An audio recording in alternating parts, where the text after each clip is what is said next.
We plan to establish gigawatt scale AI ready data centers in Jamnagar.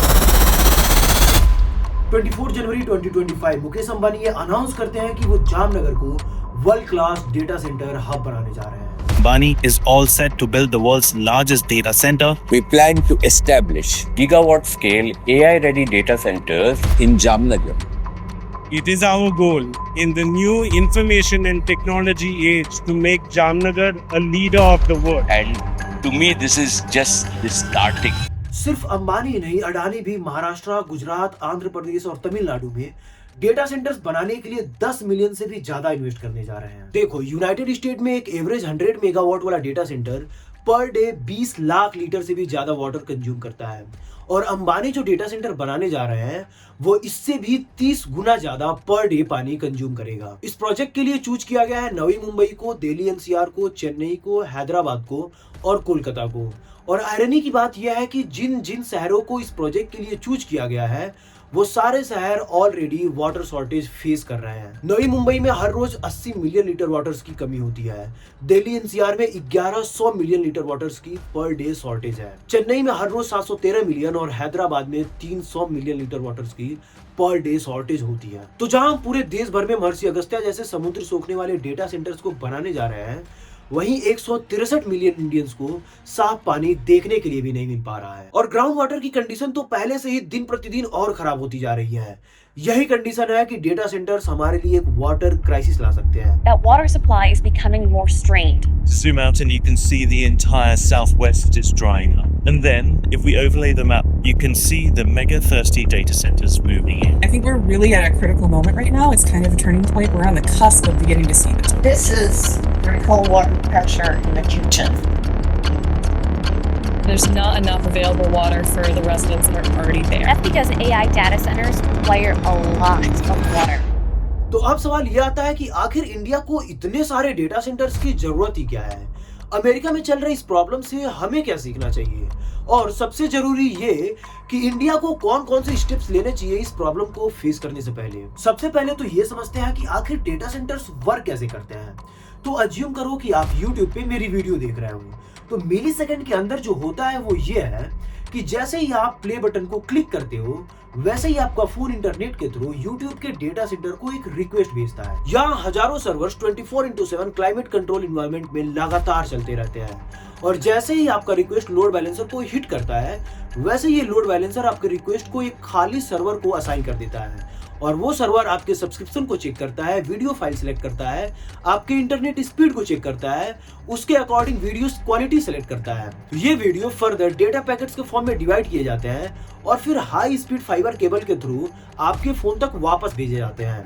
आपका phone इनको assemble करता है और वीडियो फॉर्म में कन्वर्ट कर देता है, और ये सारी चीजें 1 मिली सेकंड के अंदर होती है। मतलब सारे व्हाट्सएप मैसेजेस, सारे आईपीएल मैचेस, सारे इंस्टाग्राम पोस्ट, इवन हर एक गूगल सर्च भी इसी सेम प्रोसेस से गुजरता है। सो डेटा सेंटर बहुत सारे कंप्यूटर्स का वेयर हाउस होता है जो डेटा को स्टोर करता है, प्रोसेस करता है और कंटेंट को इंस्टेंटली डिलीवर करता है। अब ध्यान से देखो, 2010 में पूरी दुनिया से सिर्फ 2 जेटाबाइट डेटा ही प्रोड्यूस हो पाया था। 1 जेटाबाइट में अप्रॉक्स 1 बिलियन टेराबाइट होते हैं। मतलब पूरी दुनिया मिलकर 2010 में सिर्फ 2 बिलियन टेराबाइट डेटा ही प्रोड्यूस कर पाई थी। लेकिन आज देखिए तो कुछ इम्पॉसिबल सी चीजें पॉसिबल होती हुई दिखती हैं, क्योंकि हम सिर्फ 16 सालों में ही 100 गुना जंप ले चुके हैं, और 2026 तक हम 221 जेटाबाइट डेटा प्रोड्यूस करने जा रहे हैं। रिपोर्ट्स ये बताते हैं कि 2010 के बाद हर 2 सालों में डेटा डबल होने लगा, और 2014 से लेकर 2020 तक ये डेटा हर 2-3 सालों में ट्रिपल होने लगा, और 2020 के बाद एआई और आईओटी की वजह से ये डेटा एक्सपोनेंशियली इंक्रीज करने लगा। ये दुनिया जब से शुरू हुई तब से इसके पहले 10,000 सालों में जितना ज्यादा डेटा प्रोड्यूस हुआ था, 2026 के बाद हर 48 घंटे में हम उतना डेटा प्रोड्यूस कर रहे होंगे। तो अब सवाल यह है कि इतना डेटा हम प्रोड्यूस ही क्यों कर रहे हैं, और आखिर इतना ज्यादा डेटा आ कहां से रहा है? तो सिंपली ये समझो कि 4 मेजर रीजन्स है जहां से डेटा प्रोड्यूस हो रहा है, जैसे artificial intelligence, cloud computing, video streaming and crypto mining. तो अब तुम्हारे दिमाग में ये आ रहा होगा कि यार आदि, अब तक तो हम इतना ज्यादा डेटा कंज्यूम कर रहे थे, तब तो कोई डेटा सेंटर से में प्रॉब्लम ही नहीं थी, लेकिन अब क्या दिक्कत है? तो प्रॉब्लम यह है कि AI मैसिव एनर्जी कंज्यूम करता है। Recent reports have shown how energy use by AI data centers that we've been talking about are potentially causing electricity prices to rise for some Americans. Big tech firms like Google, Microsoft, and Amazon. Some of those types of companies want to build data center campuses that use 5 gigawatts of electricity. That's a huge amount. It's as much as entire cities like Miami or Atlanta.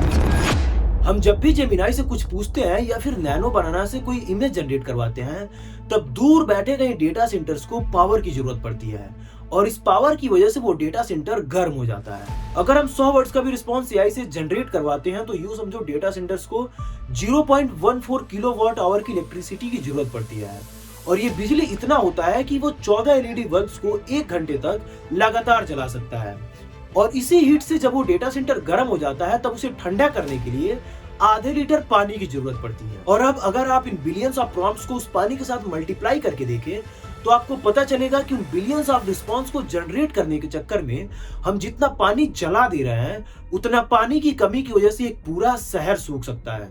जैसा कि मैं आपको पहले ही बताया था, US के 75,000 घरों में जितना पावर यूज होता है उतना वहां के एक एवरेज 100 मेगावाट का डेटा सेंटर यूज कर लेता है और वो 2 मिलियन लीटर्स वाटर का यूज करता है खुद को ठंडा करने के लिए।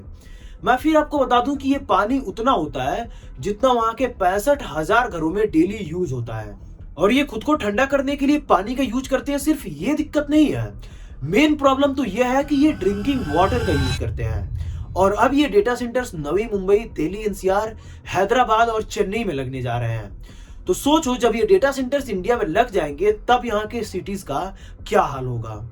यूएसए के जॉर्जिया को देखिए, मेटा, अमेजॉन, गूगल ये सब अपने बड़े बड़े डेटा सेंटर्स यहाँ ओपन कर रहे हैं।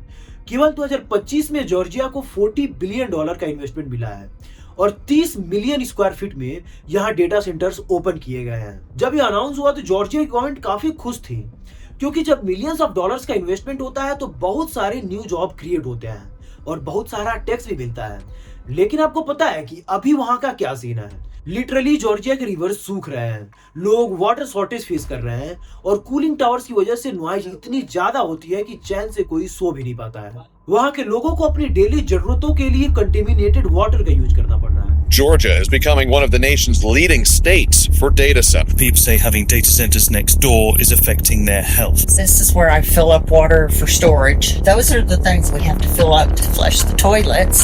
So you can see the sediment from the data center. They destroyed the environment, taking down all the trees. Beautiful pines, beautiful forest.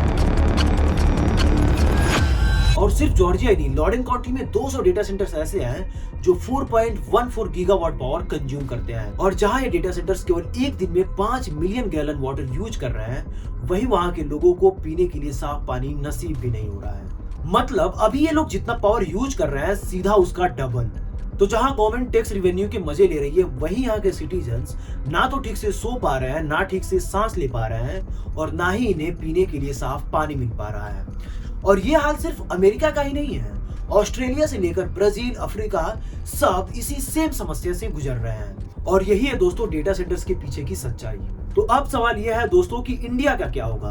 अगर आप ध्यान से देखें तो हम भी इसी बर्बादी के रास्ते पे कदम रख चुके हैं। अमेरिका के पास 5300 डेटा सेंटर्स हैं, यूके के पास 500, ऑस्ट्रेलिया के पास 400, चाइना के पास 300 एंड हमारे पास 270 डेटा सेंटर्स हैं। और आपको पता है पूरी दुनिया से जितना डेटा प्रोड्यूस होता है उसका 20% डेटा केवल हम मतलब इंडियंस प्रोड्यूस करते हैं और यही कारण है कि इंडिया में डेटा सेंटर्स की संख्या काफी तेजी से बढ़ने वाली है। लेकिन इसमें भी चैलेंजिंग बात यह है कि इन डेटा सेंटर्स को नवी मुंबई, बेंगलुरु, चेन्नई, हैदराबाद और दिल्ली NCR में बनाया जाएगा। जैसा कि मैंने पहले ही बताया था कि ये सारे cities already water shortage face कर रहे हैं और जब ये डेटा सेंटर्स बन जाएंगे तब यहाँ वाटर का शॉर्टेज और ज्यादा होने लगेगा। 2030 आते आते ये data centres 57 terawatt hour power consume करने लग जाएंगे। आपको पता भी है ये पावर कितना होता है? आज भी इंडियन रेलवे केवल 20 टेरावाट आवर पावर एक दिन में कंज्यूम करती है। तो इमेजिन करो कि डेटा सेंटर्स इंडियन रेलवे से भी दोगुना पावर एक दिन में कंज्यूम कर रहे हैं और डेटा सेंटर से निकलने वाला कार्बन तो हमारे इन्वायरमेंट के लिए और भी बड़ा प्रॉब्लम है। मतलब शॉर्ट में बताऊं तो एक बार कंट्रोल अगर हाथ से निकल गया तो ऐसा वाटर क्राइसिस आएगा कि हम लोग देखने के लिए भी नहीं बचेंगे। तो जहां data centres millions of litre water और पावर कंज्यूम कर रहे हैं, वहीं बहुत लोगों को साफ पानी पीने तक के लिए नहीं मिल रहा है और एक बहुत बड़े स्केल पर हमारे इन्वायरमेंट को भी डैमेज करेगा। तो अब सवाल यह आता है कि क्या इंडिया में डेटा सेंटर्स के बनने के डिसीजन का हमें विरोध करना चाहिए? तो मेरे हिसाब से तो नहीं, क्योंकि आज के टाइम पे ये हमारे लिए एक चॉइस नहीं, जरूरत बन चुका है। और सिर्फ जॉब्स और टेक्नोलॉजी के लिए नहीं, इसलिए क्योंकि इंडिया को आज के टाइम पे अपना डेटा खुद कंट्रोल करना चाहिए एंड सेफ रखना चाहिए। 2013 में एडवर्ड स्नोडेन ने ये एक्सपोज किया कि US intelligence agencies tech giant like Google, Microsoft और फेसबुक के फॉरेन डेटा सेंटर्स को मास सर्विलेंस के लिए यूज कर रही थी, क्योंकि data actually US based data centres में स्टोर थे। इसीलिए एनएसए लीगली इस डेटा को पेट्रियट एक्ट के अंदर एक्सेस कर सकता था। इस डेटा सेंटर में फॉरेन सिटीजन के, फॉरेन लीडर्स के, इवन फॉरेन गवर्नमेंट के भी कम्युनिकेशंस थे। तो अगर इंडिया के मेल्स और पेमेंट्स का डेटा फॉरेन सर्वर में स्टोर हो रहा है तो उन पर फॉरेन के ही लॉज लागू होंगे, और ये हमारे लिए एक बहुत बड़ी कमजोरी है, क्योंकि वो हमें कभी भी ब्लैकमेल कर सकते हैं या फिर हमारी जासूसी कर सकते हैं। आपको पता है 2013 में यूएस गवर्नमेंट एक ड्रग ट्रैफिकिंग केस का इन्वेस्टिगेशन कर रही थी। गवर्नमेंट माइक्रोसॉफ्ट के लिए एक वारंट निकालती है और माइक्रोसॉफ्ट के आयरलैंड के सर्वर में स्टोर ईमेल्स का डिमांड करती है, लेकिन माइक्रोसॉफ्ट यूएस की ही कंपनी होने के बावजूद भी यूएस को वो डेटा देने से मना कर देती है। क्यों? क्योंकि ये डेटा यूरोप और आयरलैंड का था, जिससे उनकी प्राइवेसी भंग हो सकती थी, और इस तरीके से यूएसए का वारंट दूसरे देश में चल रहे डेटा सेंटर पे अप्लाई नहीं हो पाया। तो सोचो, अगर कल कोई हमारा क्रिटिकल डेटा फॉरेन सर्वर में स्टोर है तो हमारे कानून तो उसे एक्सेस कर ही नहीं पाएंगे। और सोचो, अगर वॉर हो जाता है तब क्या होगा, क्योंकि हमारा सारा डेटा तो फॉरेन सर्वर में ही स्टोर होता है। तो हमारा सारा सिस्टम, हमारा यूपीआई से लेके पेमेंट तक, पेमेंट से लेके आधार तक, आधार से लेके हमारा सारा डिफेंस का सिस्टम, सब फॉरेन फोर्सेस एक ओवरनाइट में सीज कर सकते हैं। तो हमें इस कहानी से ये सीखना चाहिए दोस्तों कि आज के जमाने में जो देश अपना डेटा कंट्रोल नहीं कर पाएगा, उस देश को कोई और कंट्रोल करेगा। और इसीलिए आरबीआई ने पेमेंट से रिलेटेड सारा डेटा को इंडिया में रखने के लिए मैंडेटरी कर दिया है।